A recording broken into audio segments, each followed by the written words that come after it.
Hello and welcome back again to the House of BS. I'm Becky Brooke-Smith. And I'm Glenn Brooke-Smith. And together we're full of BS in the best possible way. I'm really not congratulating you this week for doing it. That's like the third time in a row. Well, you should be knowing this by now. It'd be right if we did it daily and recorded it once a week, but I mean, we need life experiences. So you want to do more? We need life experiences. So. Okay. This is our podcast all about what to do when life doesn't quite go to plan A, or the way that society makes you think it should go, or whatever plan A should be. Oh. We thank you for coming back. Thank you for listening again. Appreciate it.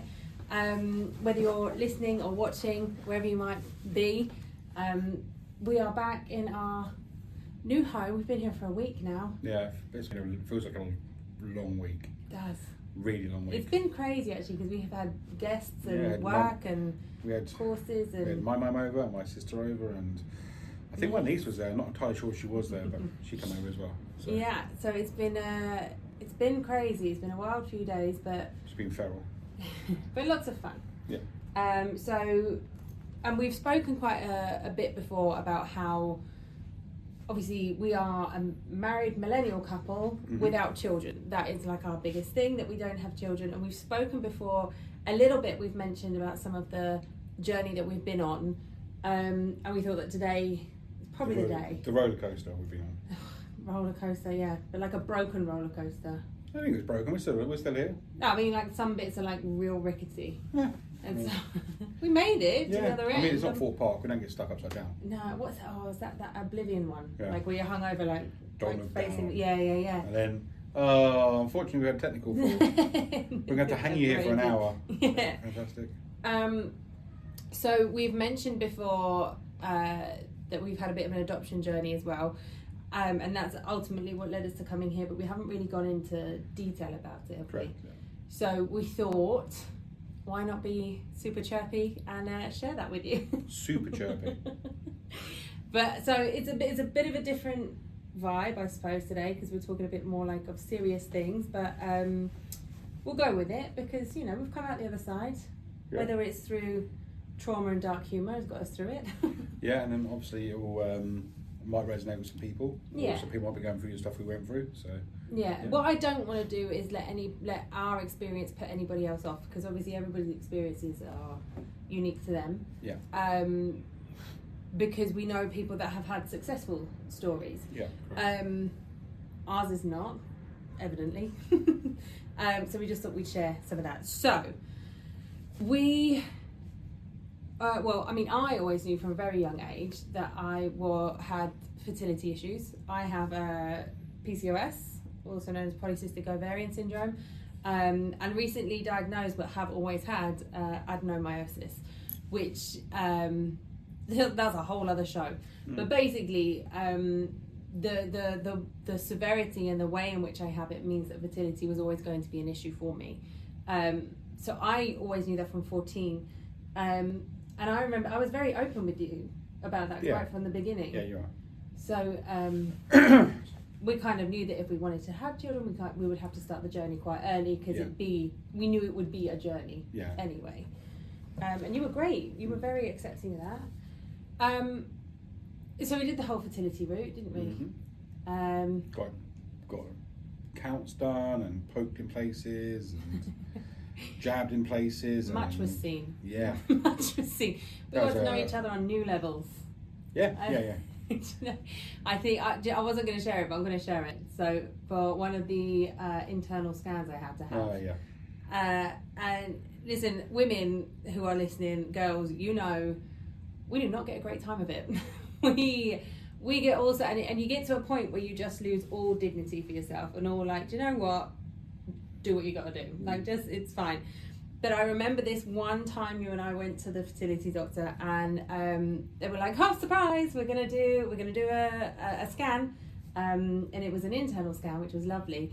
And you were kind of just preparing to leave the room to be like, "Okay, bye."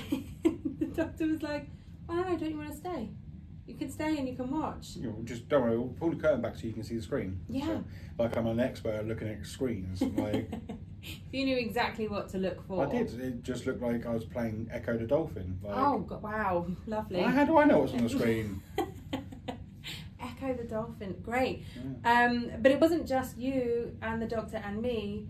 No, you attract these type of people. It happens to me all the time. I, of course, had a student doctor in at the same time. It was a tiny room. This was a tiny little NHS room where we were all kind of crowded in, and I was just laying there thinking, oh, okay, this is one of the bottom part. Like, oh God, that was the wrong thing to say. I mean, you didn't go to the bottom, but that could be where everything went wrong. That could be why they didn't find out what they needed to find. I meant like a rock bottom, but then I corrected myself because I thought this wasn't rock bottom, but it was. Oh God, we're going to move on from it. Yeah, we'll move on from it. So anyway, long story short, it turns out we both had some fertility issues. So we weren't going to be offered IVF. We weren't going to be offered ICSI because of the whole situation. So we walked away, didn't we? We walked away from it, and that gave was yourself it. a little break for a little bit because You have to have a breather, right? Yeah, I mean, you've gone through quite a bit. I had to do quite a bit as well, but I mean, you took the brunt of it like normal.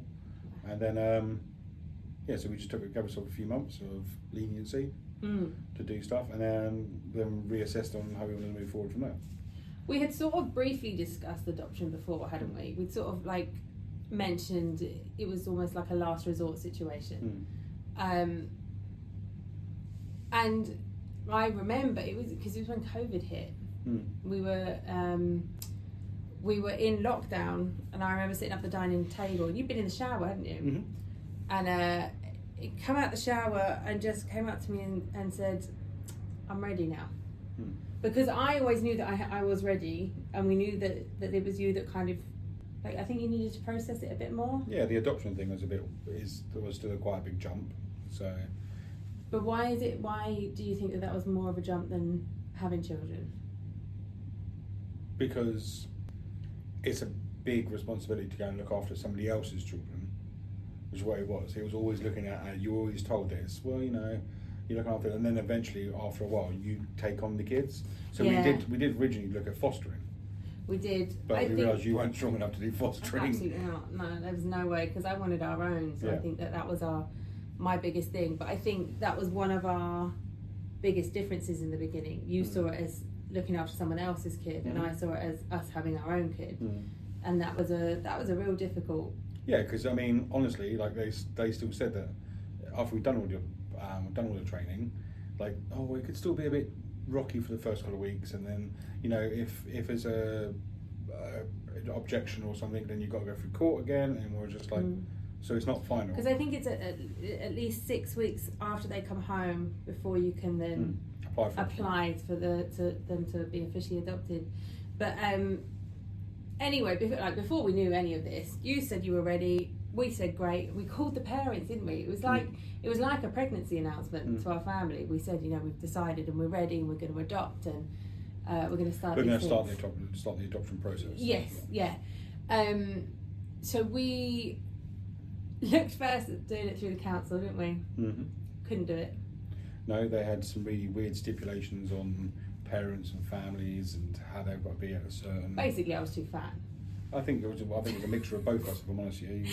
You can poke yourself, but yeah. No, basically they have a BMI cut-off, don't they? The yeah, I mean, you know my feelings on BMI, so we're not post-war Britain. I suppose technically we are post-war, but I think we've all fattened up since the 1950s. Well, I mean, I think, listen, we're not small people. No. We know that, but we're both active. We're both busy. We're both, healthy. We do get health checks, and we look Thanks after. to the wonderful UAE. Yeah, well, yeah, now, but I mean back then, before. Yeah. But we, so there was a cut-off, so we ended up going to the private route. But that's not to say, because a lot of people used to ask me, "Oh, do you have to pay?" And we just because private, I think. Yeah, I mean, no, we didn't really have to pay. They did. It was semi-council, so the council still were paying towards our. They were like an agency on behalf of the council, weren't they? So they did all the council training. They had all the council people on board. So. Yeah. So we had. We got signed up, didn't we? And we had to do. Oh my God, just so many interviews. Interview after interview after interview, and I remember. And they were really intimate. They were intense. Yeah. Because there was, I mean, we had to do them separately, didn't we? We did some together, Yep, but And the then we separate had ones to were do- intense. Yeah. Oh, because they go through everything. Previous relationships, childhood. What was your worst memory as a child? I think was one of the questions. I don't know. I was like, I just blurred through most of my stuff. I was very, very lucky to say that I didn't have, negative within family. So a lot of that was very sort of, what's the word? It was very just me and you at that stage, wasn't it? And our social worker, who was a lovely lady. Yeah. She was assigned to us. She was a lovely, lovely lady. And we went on courses, didn't we? Yep, we've done 8 weeks worth of courses. Yeah, they were long old days. I think for me, it was okay because I've done, obviously as a teacher, I've done a lot of child protection and safeguarding courses and things like that. And there was a lot of things around that because obviously you kind of have to understand that most children who are up for adoption are children of trauma. Yeah. So there was a lot. All of them were from trauma. Yeah.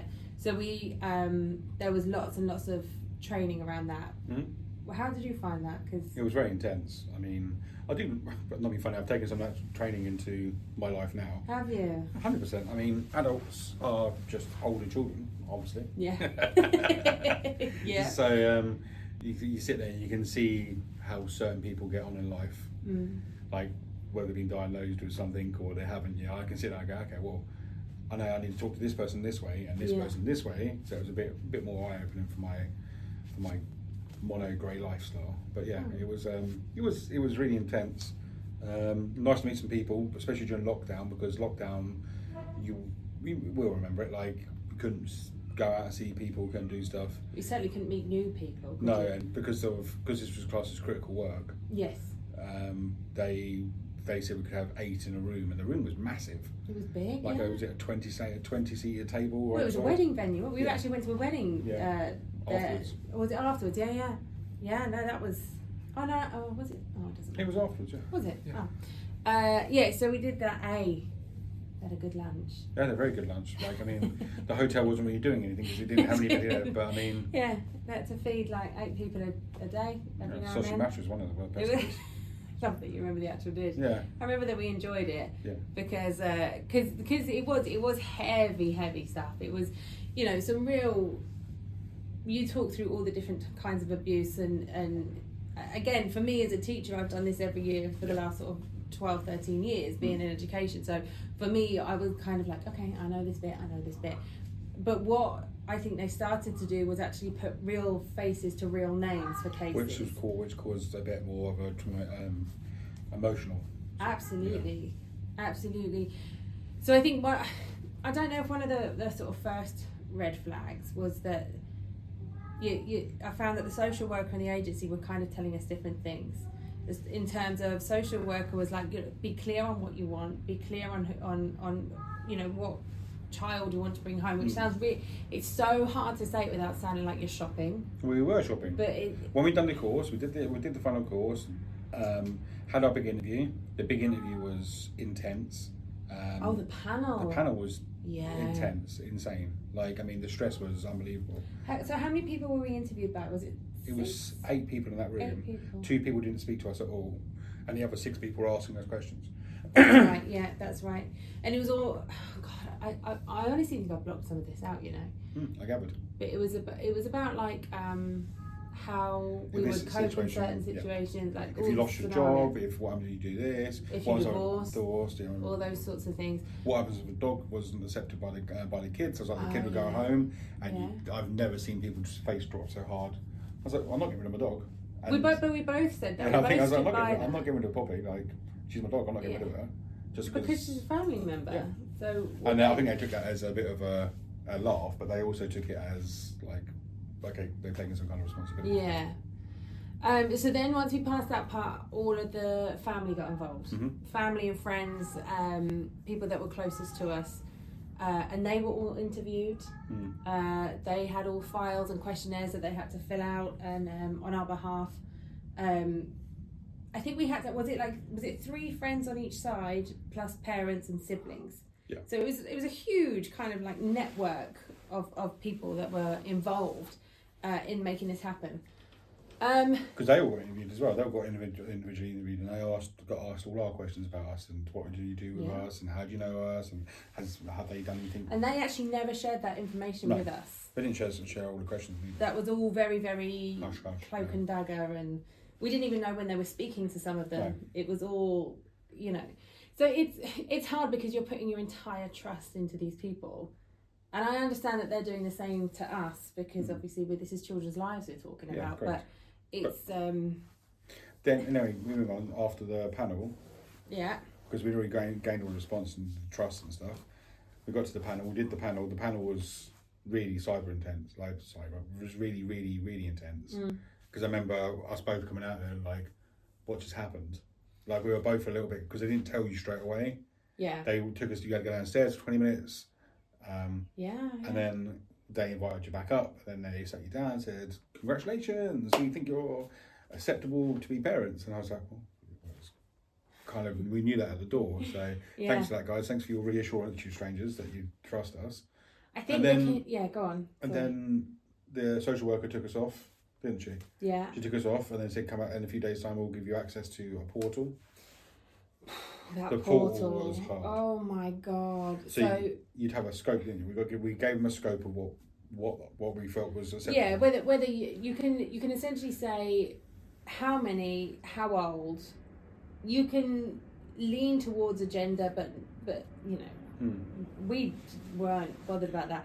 But we were very, very sure that we wanted one child. Yeah. Under 2 is what we were looking for. Yeah, and we got told, there'll be tons of them, don't worry about it. Absolutely. No. We got the link, and I'm not joking when I say there was over 20,000 children on that site. It was truly one of the most horrendous things I'd ever seen.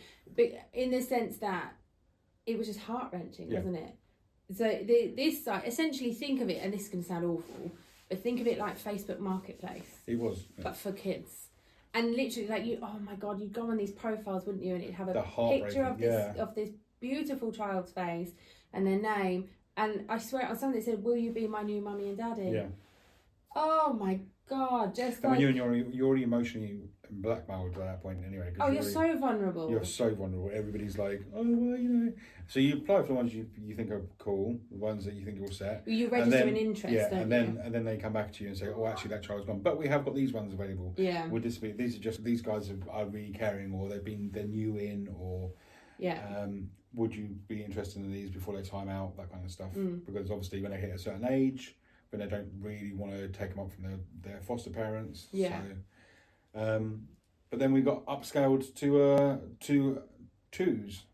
Yeah, that started to happen a lot, didn't it? We started to get a lot of because God, this is gonna sound really weird again as well. Think of it like Tinder, in the sense that we put out like, okay, this is what we think, and our profile also goes to tens and tens of agencies, and they then match us. And if they think it's a match, they get in touch with us and they say, hey, we think you'd be great parents. Although they never told us how they matched us. Absolutely not. No, I have questions about it. We said a lot of questions because we'd say one thing, say this is what we want and this is what we don't want, and we don't feel this is going to be a good need for us, or don't be a good fit for our family. And then you'll go, well, do you mind getting rid of the dog? Yeah, I do mind getting rid of the dog. It was on the list. Do you mind buying a house for 4 kids? Yeah, because at the time we lived in a 2-bed upstairs maisonette. Yeah. So do you mind having a kid which is disabled in a wheelchair? Yeah, a child that couldn't I've got no problem with that. Yeah. But the problem is we live on a set of stairs. Yeah. I'm not going to ask you to try and carry a child upstairs for the rest of your life. Oh, just go and buy a new house. Yeah, because it's so easy. Yeah, it took us like a good 8 years of saving to get the money to pay for that house as a deposit and all that kind of stuff. Well, I mean, so at this point in the process, we were probably, a year in? Yeah. About a year into the process at this point. And we had registered interest with a couple, and we'd started to with a couple of siblings say, okay, this could...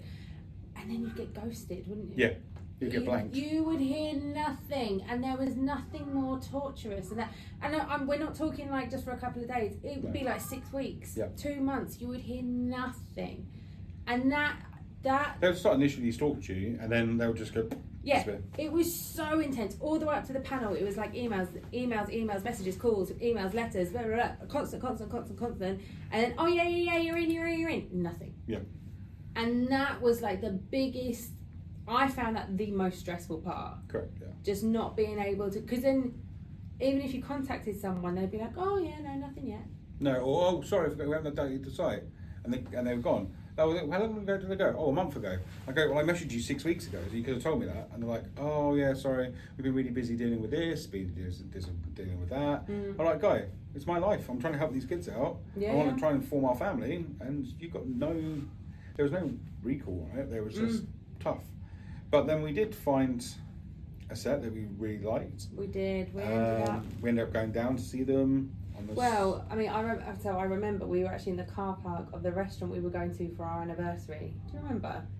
And we just happened to look on this site. We were because I think it consumed everything about us. Didn't it? I remember you getting quite obsessive with being on the site. Why are they not responding? Who can I message? I really struggled with it. Definitely, but it was. We were in the car park. We were about to go in for our anniversary dinner. And we found this pair, and we just looked at their faces. It was a brother and sister. Yeah. Older than we'd said. So obviously already we're at 2. Yeah. And he was 5 and she was 3. So again, older than we'd originally said. But by this point, I don't know if it was just because we just were like, we just want our children, we want our family, and this is, you know, where we're at now. We just looked at these little faces. We read their profiles.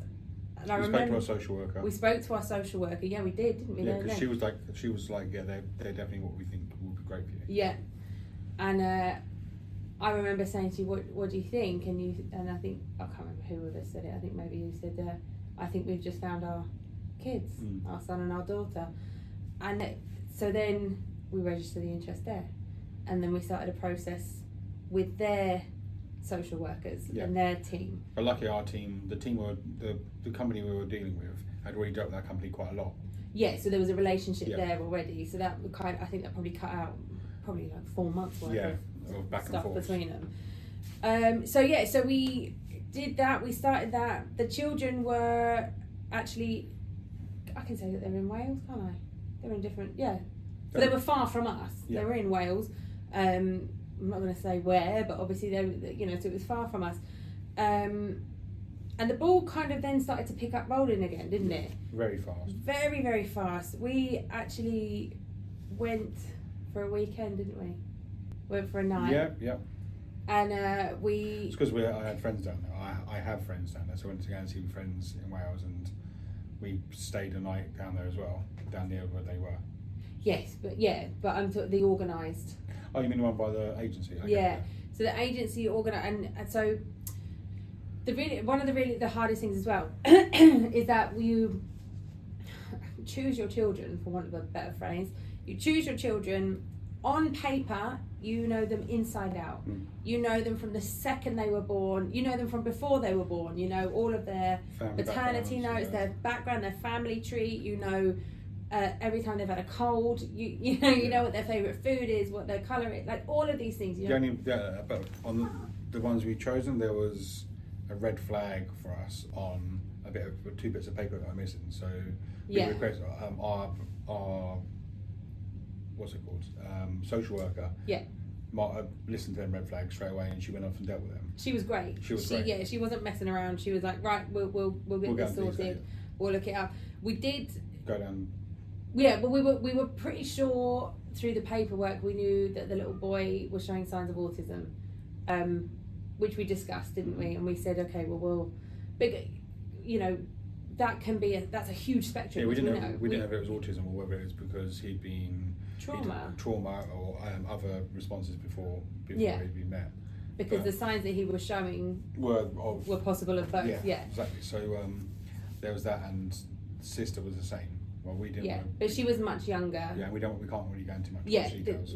Unfortunately, I mean, not unfortunately. Unfortunately that we know it. Unfortunately, it happened for her. But there were things that could be a sign of an illness, or could be a sign of trauma response. Correct.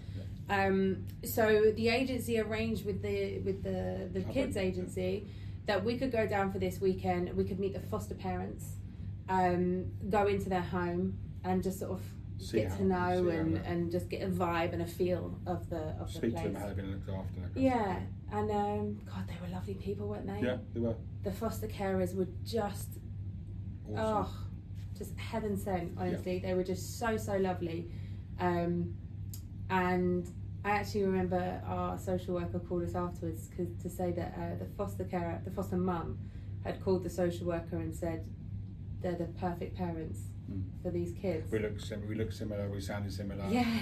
It was nice. Like, it felt incredible, and then we got invited to go around to their school. Yeah, so the little girl was in nursery, wasn't she, around the corner? And apparently they don't usually do this. No. So, like, if you're thinking about this don't expect this, because this isn't... So we just watched them through a window whilst they were playing, and that's it. It's really weird. It does sound really weird, but Sounds really strange, but we did. I mean, it's on topic to what we were talking about. No, it does. It's It's a strange thing. It all just falls under this sort of window shopping for children. They went out. The girl went out. She was out playing. Obviously, it was COVID time, so we had masks on. Nobody saw anything. We were relatively disguised, weren't we? Really, not that they don't know. But they did their play, and then we left. Well, no, because I would always. Do you remember she Yeah. We weren't allowed to interact with her because obviously we don't want to make any interactions. But just she came up to you and gave you her tissue, didn't she? She thought I was one of the workers. So. Yeah, but it was a real moment. And then we went to a cafe just around the corner, and they said, "Oh, the little boy's going to come in." The foster mum's collected him from school. I think he was sick that day, wasn't he? The foster mum had collected him from school, and they're going to pop in at this cafe on the way home. So we kind of like Mission Impossibled it in there, and we sat down, and he came in, and I just remember it. He just talked a million miles an hour, didn't he? There was writing on the walls of this place, like just said like coffee, latte, macchiato, whatever. And he just stood there and he was reading everything, wasn't he? And I remember just looking at this little boy, and you were too, and we were both. Honestly, it unnerved us a little bit. Yeah. I think if we're being honest with ourselves now, I think at the time we were kind of trying to talk ourselves into like, oh, we'll be fine. Yeah. But I think the reality is we were scared. Yeah, definitely. Because obviously we'd only seen the reports, and then we met them, and yeah, I mean the reports didn't quite match what was sold. I think the severity of the potential autism wasn't written down. No, I mean you didn't have to be a rocket scientist at that point to go, oh, there's some stuff going on here. Okay. I mean, we'd met the teachers. Yeah, because that's why we went after. We went to the school, didn't we? And the teachers were like, "Yeah, he's really nice, but she's really nice, but." Yeah. They were kind of the first ones that gave us these, like, I don't want to keep saying red flags because like having neurodivergence or different was it. That's fine, and we'd come to terms with that. But we certainly weren't aware of the extent that it could go to. Correct. Yeah. And I remember we went back to the hotel that night and we were like, oh my God, we've just met our children and this is our son and this is our daughter, and it's a real sort of cloud nine feeling. Yeah. Obviously, back on food, we had a great breakfast with them with the social worker. Fab breakfast. Yeah, and then yeah, she walked through and spoke to us about it and said, like, are you sure? Is this something you definitely want to proceed with? Yeah. The social worker was absolutely amazing. Well, our social worker, she was really protective of us. She really was, Super yeah. protective of Yeah, us. to be fair, in everything that happened, she put us first. Yeah. Even in ones that we'd sort of put an interest in, and if she wasn't sure, she said, I don't think this is right. And I really, really respected that honesty. Because that was the goods, like, and she was quite mature. She'd done this for donkeys. Was it 20 odd years? She said. Yeah. So she was like, she'd done thousands of these kind of things, and she was like, no, guys, I am going to be your firewall, your protection, and the protection that you don't want, I am going to be that protection. You're going to hate me on some things, but let's be fair. Yeah. It's better to get like a second set of eyes. Absolutely, because the children have their social care. Yeah. And I had never considered that actually we needed social care too. Yeah. It took quite a while, I think, for my head to get around that. But we all agreed at that breakfast that this is a good match. There was still that little red flag that she was still looking into. There was 2 red flags, one for each child. That's right, that she was still looking into. We were kind of waiting for reports and things. But in the meantime, we could then begin the process of everything. We knew that we were building to another panel. Yep. To see if they would accept us. Yep. And in the meantime, then at home, things started snowballing. Yeah, we gutted out. We had a room of shame, didn't we? It wasn't a room of shame. It was a room of shame. It was technically my office, but it was technically, yeah, in name only, I think. I had a desk and computer. What else you need in there? Desk You also had your wardrobe in there. 2 double wardrobes. It was mess. It was chaos in there. So it was the room of shame. I mean, we do carry a lot. Hey, no. These are beautiful. These are plants. When did I say organised. they weren't beautiful? Right. I did say that we do carry a lot. I am going to see if We I've just got a moved picture of our house. room of shame. We Moved just- house. We've been there 4 years. We've just moved house now. Sorry. And we told the movers that it was a 1-bed apartment, Yeah. which it was, and they turned up and they were like, "Sir, are you sure this is 1 bed? This is a lot of stuff." They left us after unpacking half of it, and they still left us with 36 boxes. Yeah. Right? I feel like we're getting off topic. It's okay. So Let's not play game here. So it's not that bad. We just carry a lot of stuff. I said play game. I meant lay blame. Okay.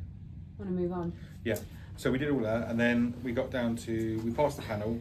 Well, yeah, we did. We passed the panel, and the panel was fun because I'd taken a job, because obviously I was at this point I was working and taking as many jobs as possible to try and build up a nice funds, so I could take 3 or 4 months off so I could bond with little people.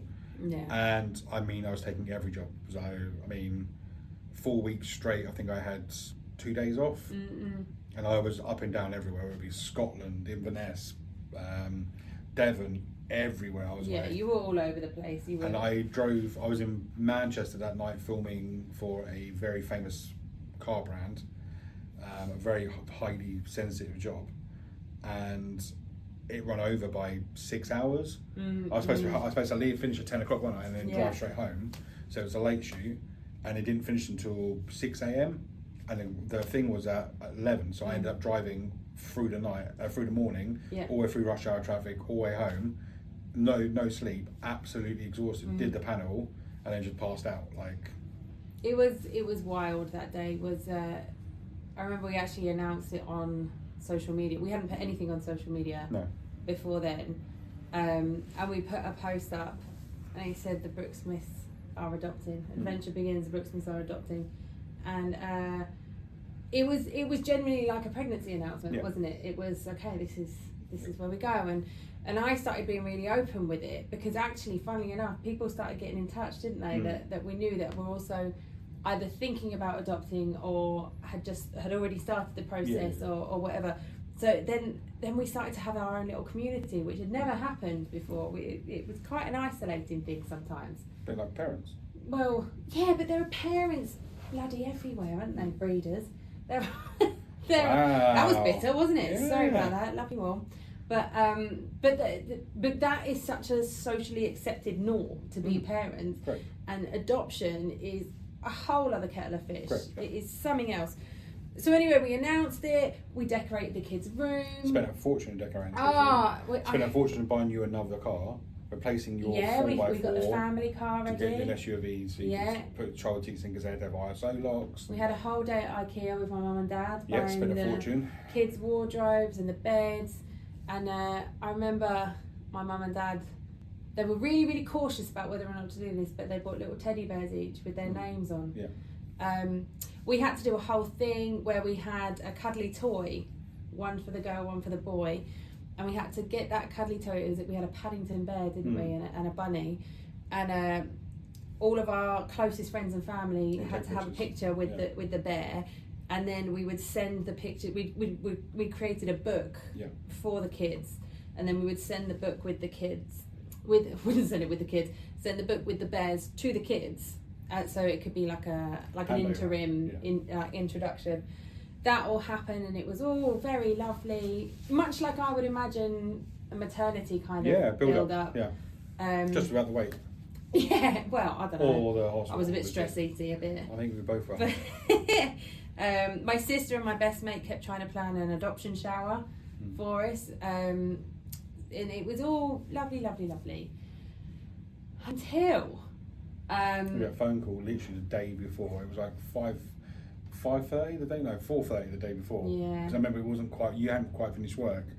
And you're like, oh, they're messages. What do you want to message about? Yeah. Well, even before that, we'd had a couple of knockbacks, hadn't we? Because birth family had wanted to go back to court and contest it, which they told us was very, very normal. Correct. This happens a lot.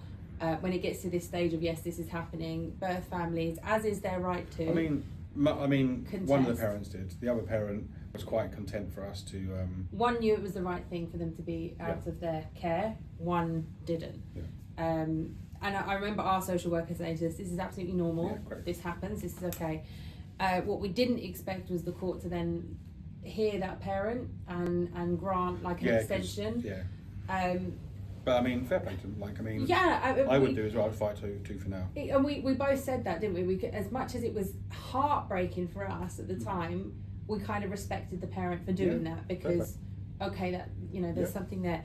But I'll be honest, at this time I started to not be very well because this is when I started to really struggle with because we were only relatively recently out of the fertility thing, and then we'd gone on to this, and it just felt like another trauma response. Yeah. Trauma purchases.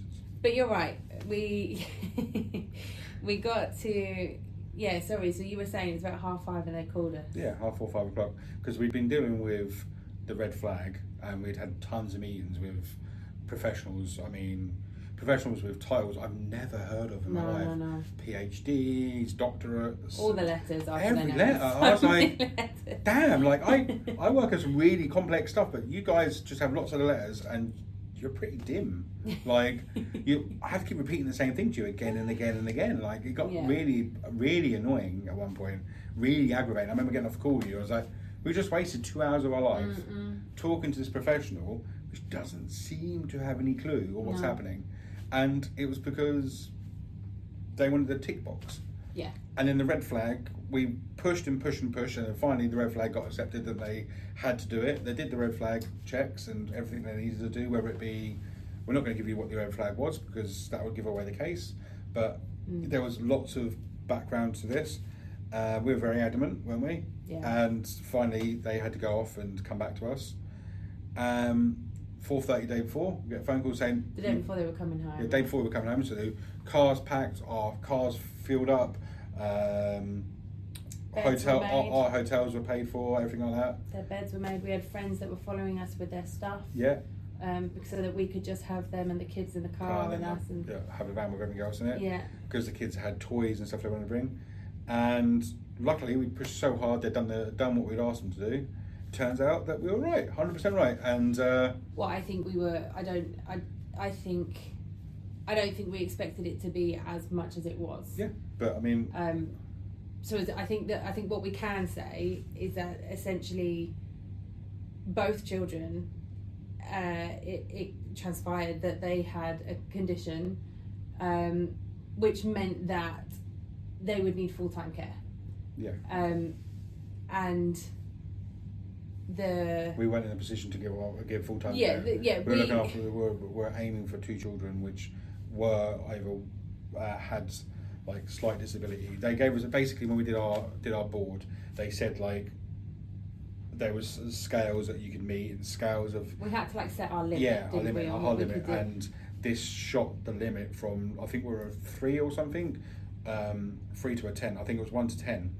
And some of our bars were set at 3 because obviously we're both working, or one of us. And we worked hard for our careers. Yeah, correct. So we weren't wanting to give that up, and I find it really difficult to say without feeling like I sound really selfish, but that is that. It wasn't just down to that.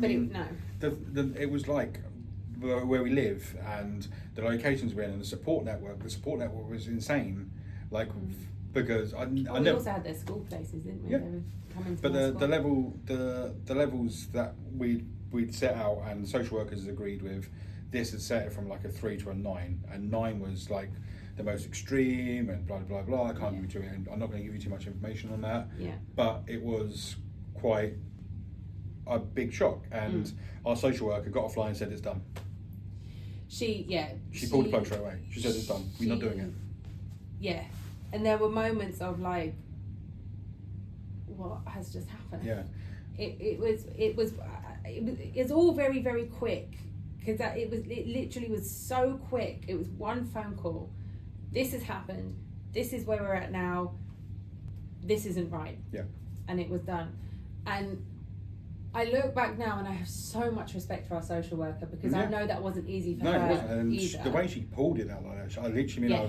I was all jokey play with her most of the time. We got off the call, stone faced, no, we're done.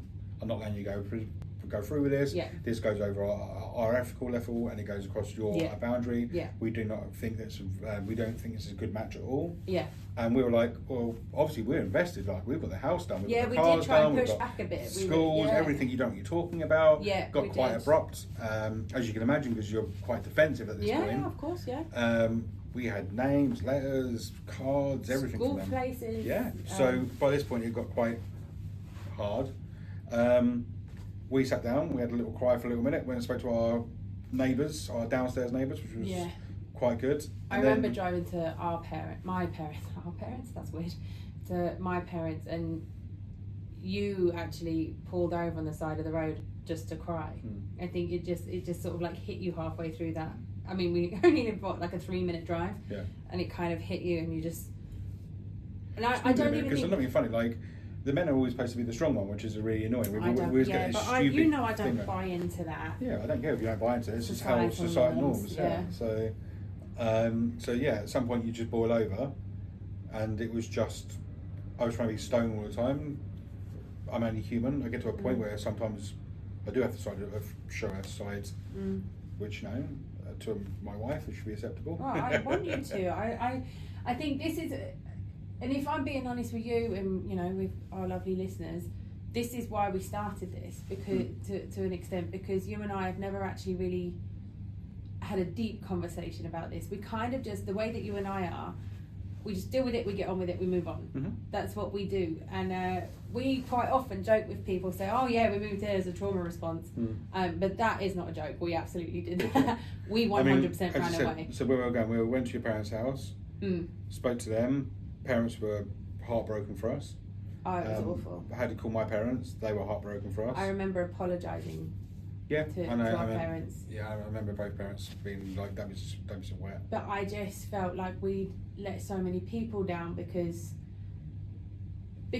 ultimately some people will see this as, well, you had a choice and we chose not to. Yeah. I'm not sure now, being stronger and moving on from it, I don't think that is the case. I don't think we did have a choice. I think that the choice was made for us. But then we rang back our social worker, said okay, cool, and then they dropped the bomb on us, which was great, cool. So you're now in mourning, or what was it? You're in your grief stage. Grieving period. So they gave you 2 weeks or 4 weeks, or was it grieving leave from work?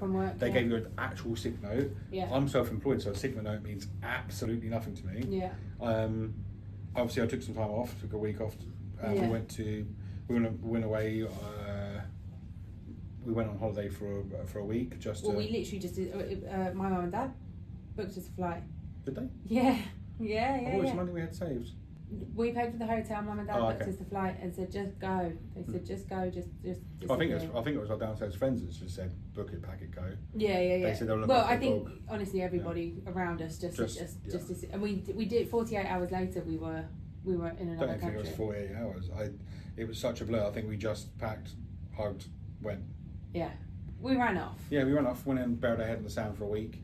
I've said this to you, like separately. I honestly don't remember much of that time at all. I do remember all of it. That's good. I really don't. I blocked out an awful lot of it, and I remember when they were saying that you have to have this grieving period. It's at least 6 months. 6 months. You had to, and then we couldn't do anything for 6 months. We can't really adopt. That puts you over your time frame. So you got to really go through the panel again. Then you got to go through the panel for the children again. You got to pick it. No. I mean, and we'd already been in this process for about 2.5 years. Yeah, and including the infertility. Oh, and then if you put the fertility thing on top of it, you're then looking at like 4.5 years. Yeah. So it was, it just felt like a lifetime. It was a lifetime. Yeah. So we.